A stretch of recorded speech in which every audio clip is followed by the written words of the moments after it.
Boa noite a todos. Hoje estamos aqui no episódio 46 do Campo Sonho, o Mr. Bruno. Mr., agradecer imenso por ter aceito aqui o nosso convite, de partilhar aqui um pouco as suas experiências que teve ao longo dos últimos anos, fundamentalmente do seu último ano, que foi no Egito. Mr., mais uma vez, obrigado. Obrigado eu, João.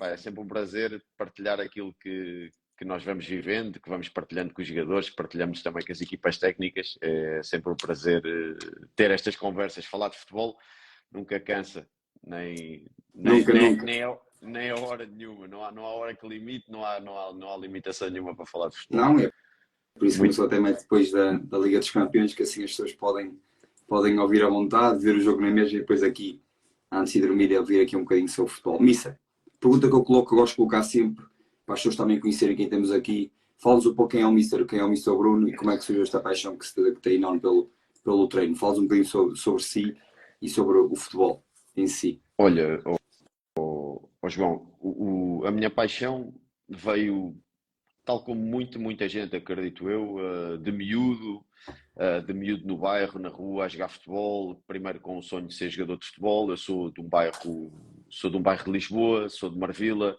o meu clube é o Oriental, portanto cresci a ver o meu clube, a ver os jogos de todas as camadas. O meu sonho foi jogar no meu clube, portanto isso consegui, portanto, foi assim que foi crescendo ao longo da minha carreira de jogador. Fui vendo que não tinha assim tanta aptidão e optei por ser treinador, porque achava que poderia chegar mais longe, e a opção passou mesmo por aí, foi preparar-me para a carreira que tenho hoje. Mas a minha paixão nasceu na rua.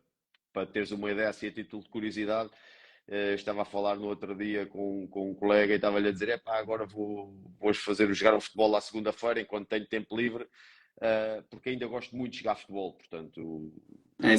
Essa paixão ficou. Exatamente, Normal. essa paixão ficou. Sim. E foi E daí que veio. o Mister tem aqui, é novo, se não estou em erro, 39, Sim, se não estou em erro. 39. 39 anos, pá, já passou por diferentes escalões, como tiveste a fazer, já foi analista, treinador adjunto analista no Casa Pia, se não estou em erro, né? Quando estava na terceira liga, já esteve no Oriental, também como o Mister também falou, esteve no Oriental, passou pelo Al-Hilal, Sporting, e agora a última experiência aqui no como é que se lê, Mister? Farco. Ok, Sim. a última passagem foi por esse clube, Mister, por isso, a primeira pergunta que eu coloco é: como é que o Mister preparava uma semana que antecedia um jogo na Liga Egípcia? Que fala-nos um pouco também como é que preparava, desde o início do seu... Tinha um jogo, mas falando de uma semana típica, na semana normal, do jogo ao domingo, se procurava dar treino logo no primeiro dia da semana, se estava de descanso, como é que preparava a análise da sua equipa, se procurava apresentar logo, se procurava apresentar algo muito mais elaborado, algo muito mais direto e objetivo. Falando um pouco também do adversário, vamos começando pelo início. Eu vou-lhe colocando aqui depois um pouco as questões para irmos desenvolvendo um pouco este tema, que acho que é interessante. Olha, partindo pelo princípio, pelo jogo anterior, normalmente eu vejo o jogo, às vezes, com disponibilidade mental logo a seguir. Se for fora, garantidamente a seguir ao jogo vejo. Se for em casa, depende um bocadinho da disponibilidade mental, mas no dia a seguir, naturalmente, vejo o jogo. Durante aquela primeira noite, durante aquela primeira análise, depois daquilo que nós vivenciámos, não é? Durante a partida, naturalmente estabelece um conjunto de prioridades para a semana, quer seja em termos daquilo que vamos treinar, quer seja em termos daquilo que vamos apresentar para o próximo adversário. Priorizando, definimos em que momentos é que vamos falar da nossa análise, da análise da nossa equipa. Há semanas, por exemplo, em termos apesar da nossa análise equipa técnica ser uma análise sistematizada, naquilo que é a apresentação dessa análise de jogo à equipa, ela é feita de variadas formas. Pode ser feita através de uma reunião no início da semana, que é o mais comum. Pode ser feita por fases durante a semana, se acharmos que há disponibilidade mental da parte da equipa para isso, e fazemos uma conexão também com a preparação, com o treino e com o próximo adversário. Às vezes passamos por essa análise, mas já numa projeção mais à frente na semana e já numa projeção para o plano de jogo. Portanto, logo aí preparamos a semana.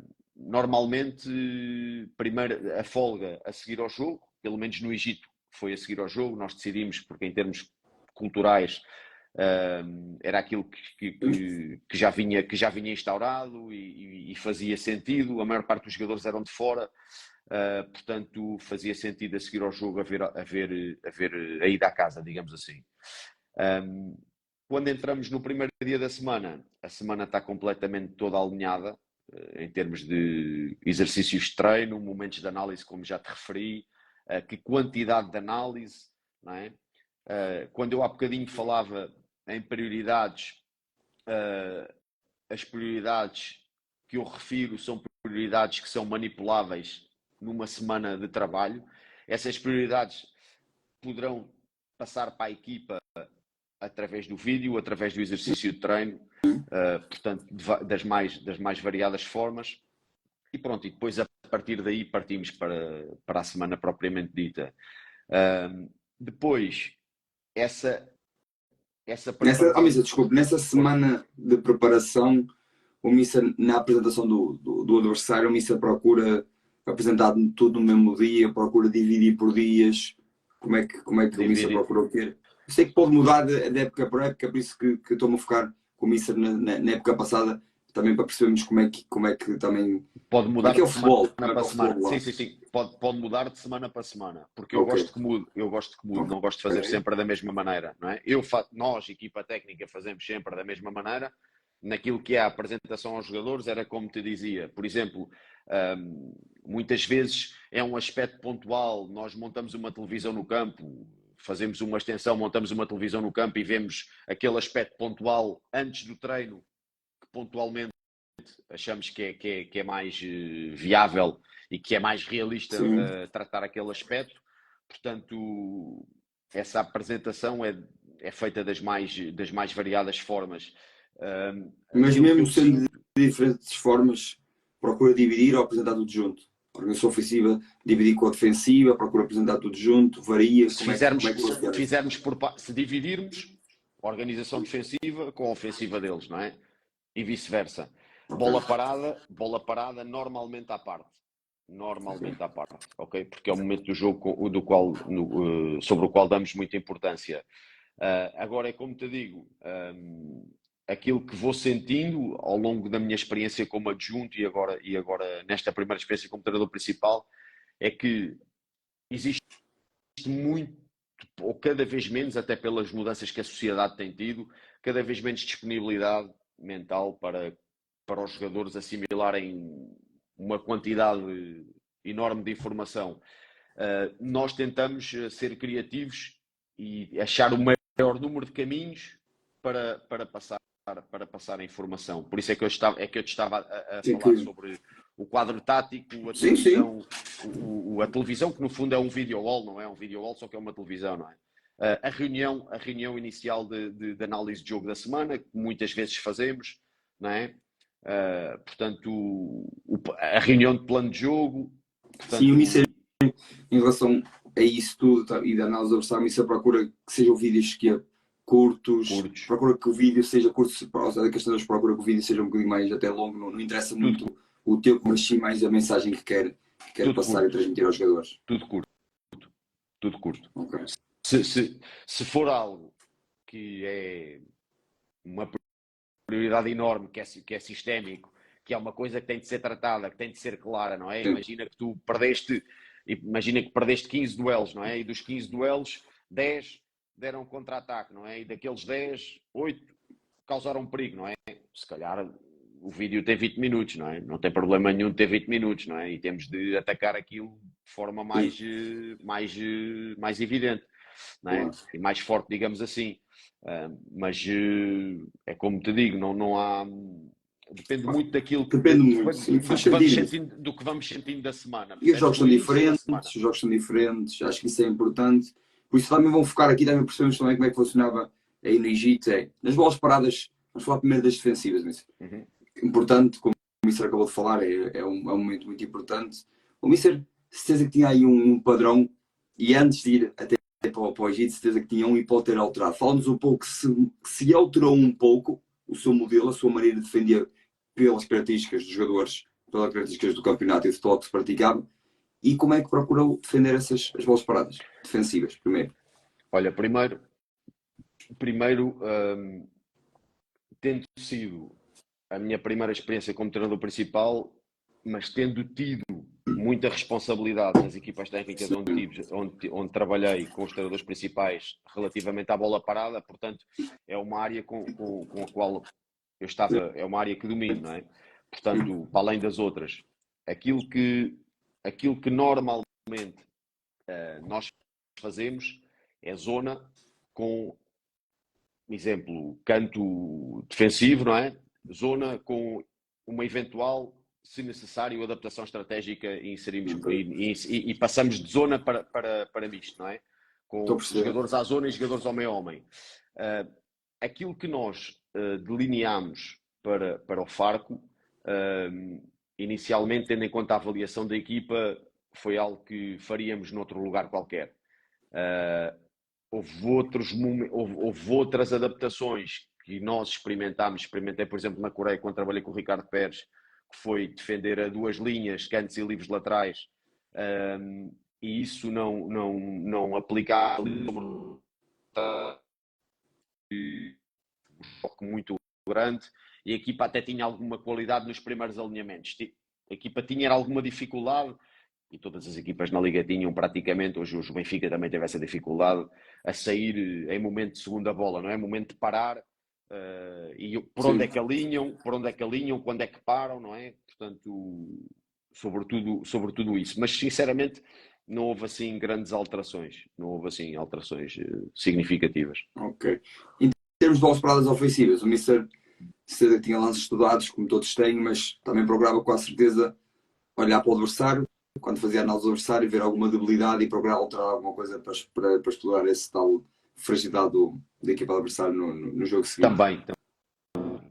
Mas criando aqui um conjunto da mesma maneira que há princípios nos outros momentos, não é? Que tens de organização e transições, nós temos alguns princípios relativamente à bola parada, não é? Sobretudo a dar soluções à bola, não é?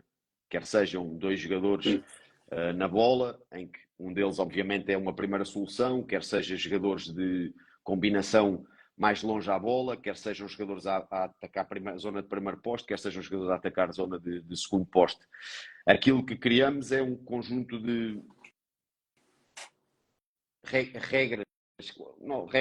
princípios de coordenação muito claros, para que os batedores leiam a área e para que quem ataca a bola abrindo o espaço e no timing certo. Portanto, relativamente a isso, eu prefiro, por necessidade e por estudo e por análise das equipas de alto rendimento também, sobretudo as mais eficazes, que os jogadores estejam habituados a trabalhar bola parada muito para além daquilo que é a véspera de jogo, para teres uma ideia. Então isso é muito apologista, porque eu já vi muito isso também, de estar a fazer um exercício, também está a fazer um jogo reduzido, o que for, e sempre que a bola vai, imagina, para um canto livre, o Mister marca a falta, não deixa, imagina, voltar a imaginar ali o guarda-redes, marca-se a falta. E rápido às vezes. Sim. Os lançamentos são uma constante. O lançamento é a bola parada mais frequente do jogo. Muito. Correto? E nós, por regra, fazemos...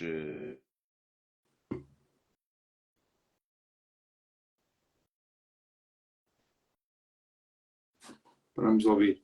Estou? Ok, já estamos a ouvir. Ok. Deixa de funcionar os AirPods, não tem problema. Então, prática corrente nos exercícios, e que não vou dizer 80% ou 90%, porque é uma percentagem absurda, na minha opinião, mas digo-te que entre 60% a 70% dos exercícios que fazemos têm lançamentos, as formas jogadas têm lançamentos. Eu gosto de treinar com intensidade, gosto de treinar com continuidade, portanto entendo que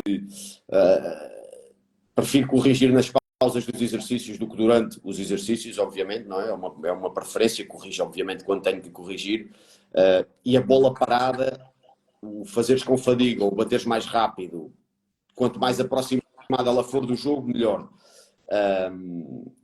Em termos daquilo que são a identificação de pontos-chave do adversário, eu prefiro que isso seja feito através da análise do adversário, obviamente, que seja treinado durante a semana, mas que seja treinado de forma, isto é uma palavra que não sei se é a melhor para este contexto, mais orgânica, percebes? Que saia mais natural ao jogador, que o jogador surpreenda o adversário com mais frequência, não é?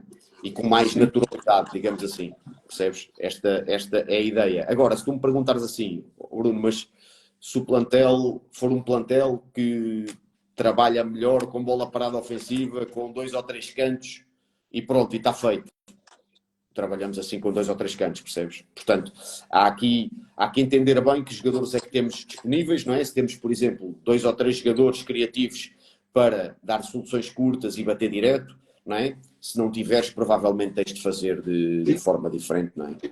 Portanto, aqui o fator de capacidade de decisão e criatividade do jogador é fundamental para tu depois também ajustares o método. Claro, isso. Agora temos que nos adaptar muito com os jogadores que temos. Podemos ter uma ideia muito boa, mas se não tivermos jogadores para complementar a nossa ideia, não dá, na minha opinião. É ajustarmos também com os jogadores que temos e moldarmos um pouco para que a ideia resulte. Por isso também enquadra-se muito na minha questão seguinte, que é a transição defensiva. Como é que o Mister trabalhava e como é que procurava implementar essa tal transição defensiva após a perca da posse de bola. Estás a falar de bola parada ou bola corrida? Não, bola corrida. Agora, transição e bola corrida. Olha, primeiro é partindo de um pressuposto, é partindo de uma premissa que é atacar preparando a perda, não é? Claro, isso. Portanto, começa logo aí. Eu gosto que as minhas equipas joguem em proximidade, ou seja, que joguem com a largura suficiente para estarem, largura e profundidade suficiente para reagirem à perda com muita facilidade. Ao nível a que eu trabalho, ou que tenho trabalhado ultimamente, não é? Obviamente é um nível mais alto, as equipas podem estar mais amplas e mais profundas e mais largas, porque a capacidade de execução é maior. Ao nível a que eu tenho trabalhado, eu acho que é um pouco mais difícil e acho que com aquilo que gosto de fazer, que é um jogo muito variado, quer seja vertical, quer seja a largura, procurar espaços livres, superioridades numéricas, se tu tens a equipa muito larga, nestes momentos em que tu arriscas, estes passos, quando perdes estás muito exposto. Portanto, à partida são estas questões. Quando estamos mais projetados e mais no último terço, à procura na zona de finalização, normalmente pegamos a homem com superioridade numérica de um jogador, dependendo daquilo que o mais curto possível e o mais compacto possível para ganhar primeiras e segundas bolas, mas normalmente é isto que fazemos. Dependendo daquilo que seja a capacidade do duelo da equipa, nós às vezes arriscamos uma igualdade numérica, não é? Porque aí teremos jogadores para fazer isso, mas se não tivermos, não o fazemos. Eu dou-te um exemplo, por exemplo, se nós projetarmos os laterais na área, que é algo que eu gosto de fazer, dependendo obviamente do lateral, se ambos forem para a área, esta situação que eu vou dizer não se verifica, mas se o lateral contrário não entrar na área, ele faz a marcação individual no homem mais perto, e esse homem mais perto pode ser à entrada da área, não é? Portanto, ele não entra na área, mas tu quase como numa situação de primeira ou segunda bola, tu forças-o a estar perto da zona de finalização. Se o adversário direto dele estiver mais projetado, não é? Ele tem de estar mais baixo um bocadinho. Portanto, a ideia, a premissa é essa, é atacares preparando a perda. Sim, isso é como o Mister falou, o posicionamento, quando temos bola, é muito importante para a reação à perda da posse de bola, porque podemos ter, os jogadores podem estar muito bem espalhados, mas se não estiverem também bem posicionados, porque quando temos, na transição defensiva, como o Mister falou muito bem, começa na nossa tal organização ofensiva, também vai ajudar a que a situação seja muito melhor, o jogador estiver bem posicionado e também preparado para reagir a uma eventual perda da posse de bola, se tiver, como o Mister falou muito bem, na minha opinião, o posicionamento. Mister, em termos também, também se distingue um bocadinho a transição de bola parada, a transição de jogo corrido. Também falar um bocadinho com isto consigo, que soltei essa questão. Como é que o Mister também procura posicionamento quando a equipa está na bola parada, imagina um canto ofensivo, o Mister como é que procura posicionar os seus jogadores também para uma eventual perca da posse de bola? Não nos podemos focar apenas em ganhar a bola ali, se não ganharmos temos que ter essa tal prevenção. Normalmente com os jogadores suficientes, se tivermos uma equipa forte no ar, por vezes 5 jogadores são suficientes para atacar a bola. Se nós quisermos tirar jogadores da área, nós podemos até atacar com 4 e pôr mais um na bola. Se tivermos um adversário que sai com muito critério e que sai com muita facilidade, muito provavelmente 2 jogadores em cobertura e 2 jogadores na cabeça da área, né?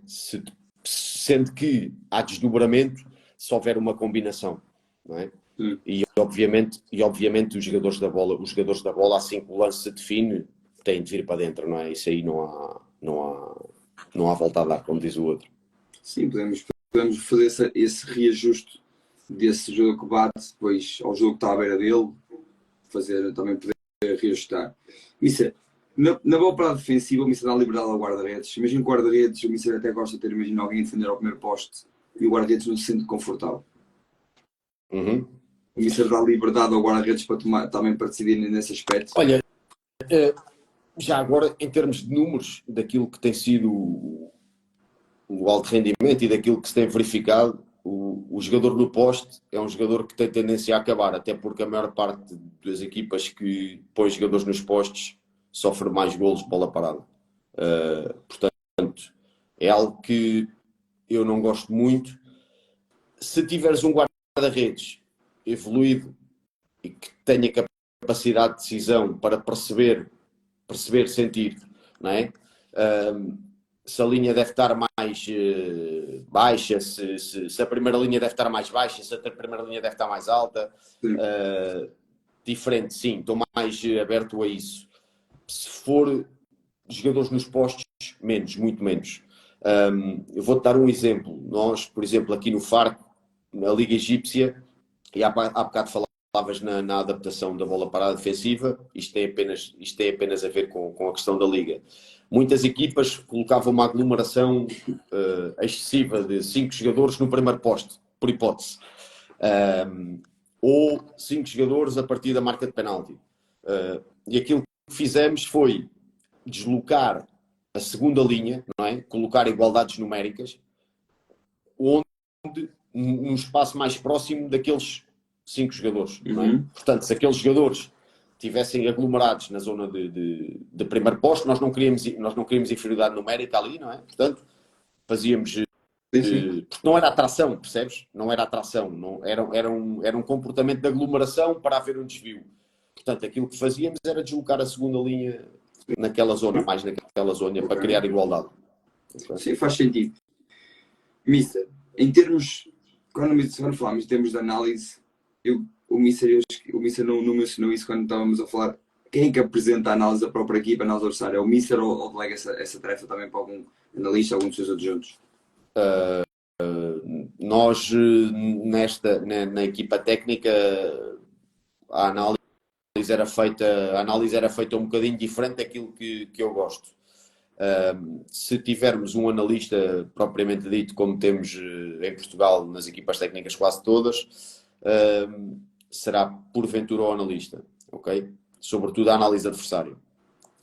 Na nossa equipa técnica nós tínhamos um analista egípcio que dava suporte à equipa técnica e a análise era feita de outra maneira. Portanto, ele passava os cortes à equipa técnica, a equipa técnica tratava a informação e depois quem fazia a apresentação era eu. Então, coloco também aqui uma questão que é, na sua ótica, qual é que é o número necessário de analistas de uma equipa técnica para que o trabalho seja feito de forma eficiente para si? Porquê é que eu digo isto? Porque a parte da análise é muito grande e também iremos tocar que tem a parte da análise da própria equipa, do adversário, análise setorial, individual. E por isso eu gostaria de saber, na sua opinião, eu sei que isto difere de clube para clube por causa das condições financeiras, mas eu estou a dizer assim no geral, Mister, falando aqui e tocar aqui numa situação geral, qual é que na sua opinião era o ideal para fazer um trabalho de forma perfeita? Eu acho que o ideal primeiro, eu acho que o ideal é os clubes terem um gabinete de análise que terem uma estrutura própria de suporte às equipas técnicas. Dentro dessa estrutura de suporte, dentro desse gabinete de análise, na minha opinião, deve haver um analista da equipa, um analista do adversário. O analista da equipa deve estar sob supervisão clara de um treinador adjunto da equipa técnica, que venha... Porquê? Porque o treinador adjunto está muito mais identificado com a ideia, portanto é mais fácil para ele selecionar toda a informação que é produzida.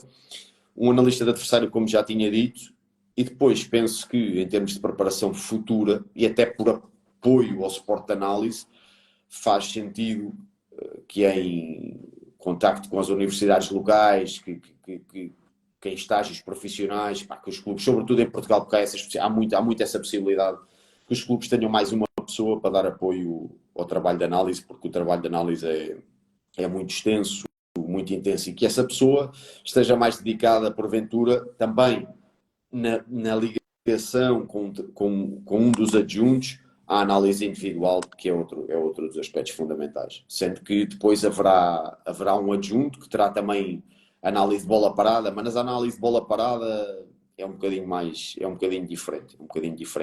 Mas estamos aqui a falar do ótimo, não é? Estamos a falar de clube grande que tem 4 analistas, não é? Ou 5 analistas, não é? Estamos a falar de equipas técnicas ao nível que nós trabalhamos, que existe normalmente um analista, não é? Portanto, e que tem funções também de adjunto, não é? Portanto, estamos aqui a falar que é o que eu acredito muito que é o futuro, para ser mesmo sincero. Eu sei que há equipas aqui em Portugal, sem ser as típicas grandes que eu conheço, que já têm um vasto currículo, não é vasto currículo, um vasto panóplia de analistas dentro de uma equipa técnica. E eu lembro-me perfeitamente, por exemplo, em Sub-23, já ter equipas que tinham 3, 4 analistas. Se no Sub-23 tem, a equipa principal também deve ter. E isso é importante, como a Mister disse, mas o mais importante é o que o Mister falou muito bem, é a criação de um departamento que possa sustentar e auxiliar as equipas nesse sentido. Por isso, digo, força, Mister. Eu ia te dizer, também é importante que na criação desse departamento de análise que haja uma metodologia muito própria e que haja, sobretudo, uma seleção de informação muito criteriosa. Eu dou-te um exemplo. No outro dia, numa discussão de equipa técnica, estávamos a falar sobre estatísticas, não é? Por tudo, não é? Porque elas os números dão algum suporte à análise qualitativa, e a análise qualitativa obviamente dá suporte a tudo, não é? Se tu me perguntares, Bruno, gostas mais de análise qualitativa ou de análise quantitativa? Eu respondo qualitativa, ponto final, parágrafo, travessão.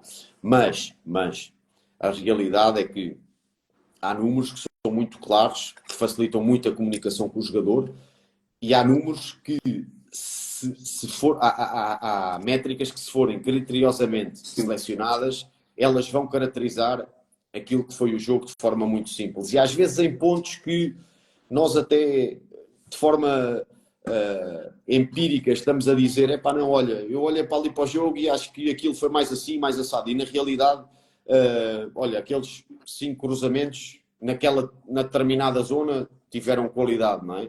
Portanto... Há números que achamos que faz sentido. Portanto, aqui a seleção de informação é um ponto que eu também acho importante. Muito importante. Isso, tocando na parte da análise também, ainda foco muito nisto. Qual é a importância da comissão da análise setorial? A comissão procura focar-se nisso, chamar o setor, falar com ele.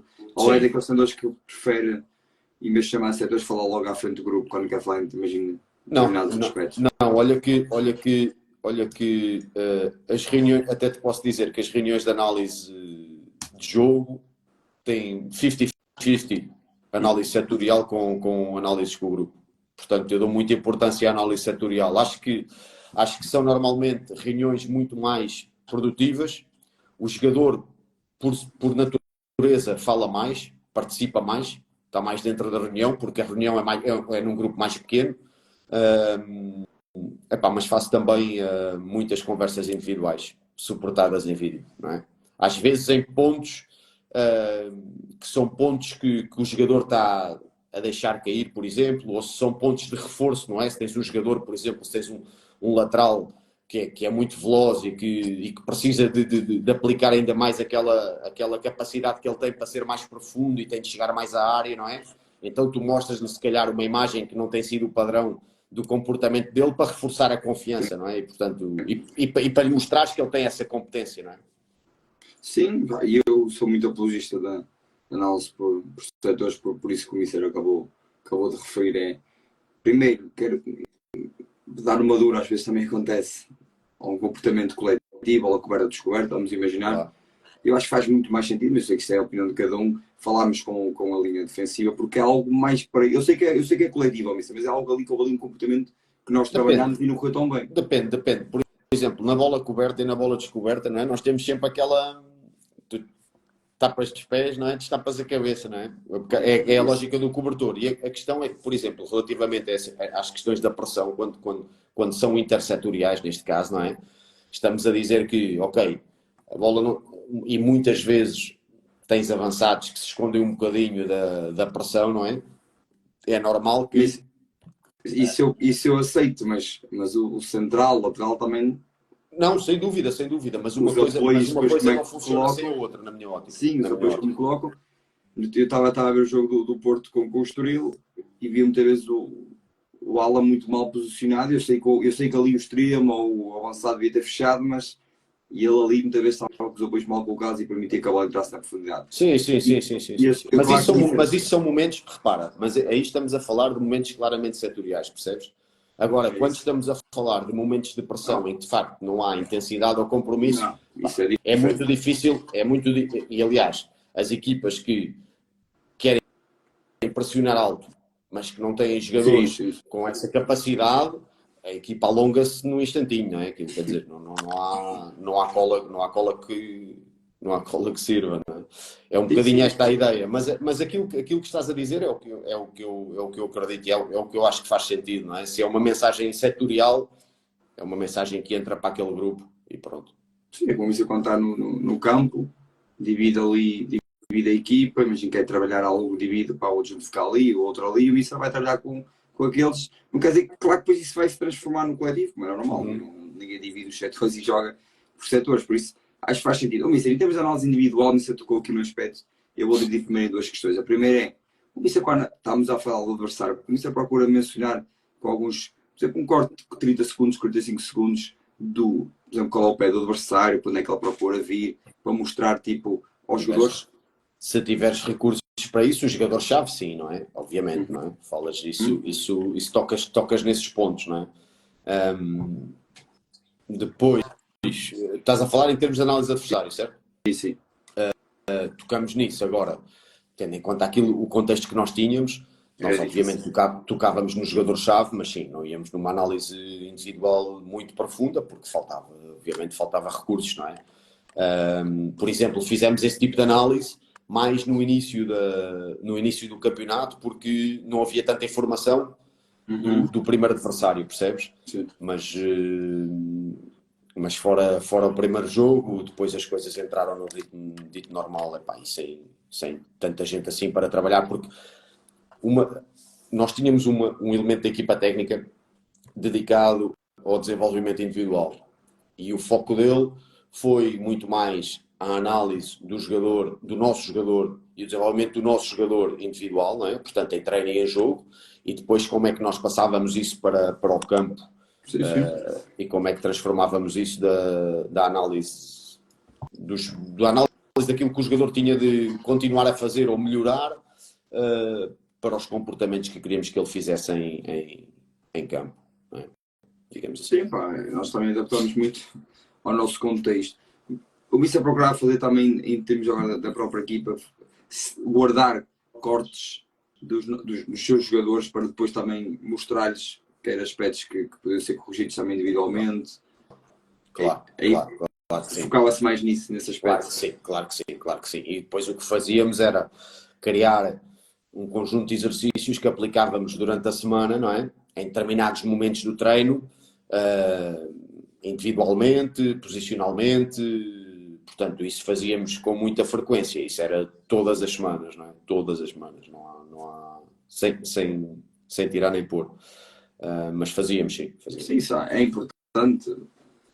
Quer para utilizarmos para aspectos para serem melhorados. Eu lembro perfeitamente de fazer muito isso e às vezes íamos selecionando para depois mostrar ao jogador que ele ainda está a insistir naquele movimento que... Mas eu acho que eu sou sincero contigo, João. Eu acho que essa seleção de informação que fazes, não é? E hoje em dia as plataformas de análise até te dão essa informação com alguma facilidade e é fácil recortar isso e ir buscar isso. Mas para mim, mais do que isso, é tu usares essa informação e passá-la para o campo, em desenvolvimento individual. Ok? Através de reuniões individuais, através de exercícios de treino, etc, etc, etc, etc. Não é? E teres abertura mental para perceber que essa análise individual depois no transfere para aquilo que é o treino e o desenvolvimento do jogador para render mais, tem diversas direções, não é? Ela pode ser um conjunto de decisões que nós vamos mais pela correção psicológica, pode ser uma perda de duelos constante e nós vamos mais pelo placebo e mais até pelo desenvolvimento do fator físico, digamos assim, se quiseres. Pode ser um jogador um lateral que não conduz o adversário para fora, não é? Que está constantemente a deixar o adversário vir para dentro. Portanto, depois tem de haver, na minha opinião, da mesma maneira que eu gosto de criar um jogo, obviamente com as ideias base que eu acredito, não é? Mas um jogo com os quais os jogadores se sintam bem a jogar, não é? Da mesma maneira que depois tu constróis este processo, não é? Para os levares, para desenvolveres a individualidade, digamos assim. Isso eu concordo plenamente. Não adianta mostrarmos só vídeos se não fizermos a tal ligação para o campo e explicarmos também muitas vezes o que é que queremos, não é? Porque agora estás mal aqui e ele fica assim a olhar para nós, claro. Acho que por um aspecto que é importante, que às vezes uma pessoa toca, diz que diz que está mal e depois só mostrar vídeos e não fazemos a ligação para o campo. Acho que o Mister tocou num aspecto muito, muito interessante. Mister, fala-nos um pouco também da Liga Egípcia. O que é que achou do campeonato? Acha que é um campeonato competitivo? O que é que ainda tem a melhorar? Fala-nos um pouco também, para as pessoas também perceberem quem não tem essa noção tão grande. Olha, a Liga Egípcia é uma liga com muita qualidade de jogador em termos individuais. O jogador tem qualidade. É um jogador agressivo, o jogador egípcio é um jogador fisicamente robusto. Falta, naturalmente, qualidade da formação desportiva, não é? E o que faz com que, apesar dos jogos serem muito competitivos e todas as equipas podem perder pontos em todo lado, à exceção, na minha opinião, neste momento, há ali 4 equipas muito diferentes, mas mesmo dessas 4 eu selecionaria 3. O Ali, o Pirâmides e este ano o Futuro está a fazer um bom início. São 3 equipas que se destacam. O Zamalek tem sido muito irregular em termos de jogo, portanto penso que este ano poderá ter alguma dificuldade. Agora, as outras equipas, dali dos 3 primeiros até aos 3 últimos, se quiseres, há muito, muito equilíbrio. Muito, muito equilíbrio. Não há... Eu não sinto grande diferença, aliás, mesmo relativamente ao Zamalek, ao Pirâmides e ao Futuro, o Ali é diferente porque, de facto, os jogadores têm outro ritmo competitivo, é um clube um bocadinho singular, não é? Mas no resto do campeonato é muito competitivo. Tem 3 coisas, não, olha, lembrei-me de 4. Falei-te na formação desportiva, para mim é fundamental. O futebol egípcio se mudará se os miúdos tiverem melhor trabalho na formação. Qualidade da infraestrutura é fundamental. Treino, qualidade de campos de treino, qualidade dos estádios. Quando digo qualidade dos estádios, é qualidade da relva, não é? Sim. E depois, alguma qualidade de jogo, não é? Isso poderá melhorar a Liga. Os jogos são competitivos, percebes? Mas há poucas equipas que tenham um jogo organizado, que revelem padrões, percebes? Sim. Portanto, eu acho que poderá passar um bocadinho por aí o desenvolvimento do futebol no Egito. Relativamente à Liga em si, há um aspecto que é mais político e que não tem tanto a ver com os próprios clubes, que é o facto do Ali dominar o calendário da Liga, não é? Portanto, normalmente o que acontece é que o Ali joga as competições africanas, joga o Mundial de Clubes, porque ganha muitas vezes a Liga dos Campeões, e quando assim é, chega, por exemplo, ao final da época e nos últimos 2 meses tem menos 8 jogos ou menos 9 jogos, percebes? Eu quero dizer que há muitas equipas que têm jogos para fazer, e ou jogos de descida, ou jogos de acesso às competições africanas, ou o Pirâmides, que estás a competir para ser campeão, portanto, pá, nesse aspecto o Jaime fez uma época muito boa ano passado, este ano está a fazer uma época boa outra vez. Tens dificuldade, não é? Quando um clube te domina o calendário, não é? Isto é algo que... Organização, no fundo estamos a falar de organização. Sim. Não sabia disso, para ser sério, não acompanho muito o futebol egípcio mas só fiquei com uma noção, por isso que eu acho que é interessante. Mister, para terminarmos, o Mister já percorreu quase meio mundo, já tenho Ainda tenho meio mundo para percorrer, pá. Isso acredito, mas já tenho uma boa experiência pelo mundo fora. Mister, sei que se lhe perguntar qual é o próximo projeto, tenho certeza que está aberto a qualquer é dentro de Portugal e fora de Portugal, mas claro, dentro de Portugal, quando primeiro diz Portugal, qual é que eram os mercados mais atrativos para mim? Eu sei que a Primeira Liga é sempre atrativa, mas será que estava aberto uma Liga Revelação, uma Liga 3, uma segunda Liga? Fala-nos um pouco. Sim. Seria sempre por aí. Liga Revelação, Liga 3, segunda Liga. Penso que é o nível que se ajusta neste momento da minha carreira. Não, mas tem preferência por Portugal, tá? Mas ou também se surgir uma proposta fora? Gostava muito por ser o meu país, que eu adoro, não é? Isso, gostava muito de voltar a treinar em Portugal. A realidade é que a vida me levou para fora. Epá, e tu vais treinando onde te deixam treinar, não é? Como se costuma dizer. Agora, claro que gostava muito de voltar a treinar em Portugal. Vai depender daquilo que apareça naturalmente e que possa acontecer e que seja realista. Mas poderão haver boas perspectivas, vamos ver. Sim, mas isso é o importante. A pessoa gosta disto, estar aqui, claro que se pudesse optar em Portugal, mas é como disse bem, mas só gosta tanto do treino, gosta tanto do jogo, desta modalidade que nos apaixona tanto, e depois vai para fora do país. Existe uma coisa que todos nós sentimos quando estamos lá fora, não é? Quer seja, eu nunca treinei noutro país europeu que não seja Portugal, não é? Mas acredito que seja o mesmo nos outros países, não é? Que é quando tu estás fora, acredites ou não, as pessoas dão-te valor porque és treinador português, não é? Tu és o treinador português, não é? E sentes-te bem, não é? Sentes-te bem, isso é algo que de facto aquece, não é? Que te motiva, ok, as pessoas de facto acreditam em nós e estão-nos aqui a dar uma oportunidade. Mas pronto, obviamente que gostava muito e tenho o objetivo de treinar em Portugal, não é? Vamos ver quando. Sim, claro. Eu desejo dos maiores sucessos. Primeiro, como eu digo, isto a todos, desejo primeiro pessoais, que esteja tudo bem, corra tudo bem para si e para a sua família. Depois, claro que atinge os seus objetivos profissionais. Sei que digo isto para todos, mas sei que é difícil porque somos muitos, não é? Muitos treinadores, mas desejo, isso eu gostei bastante de ouvir aqui um pouco a sua experiência na Liga Egípcia e um pouco das suas ideias que teve no campeonato. Isto depois vai estar no Spotify, por isso quem não ouviu ou quem quiser rever pode rever.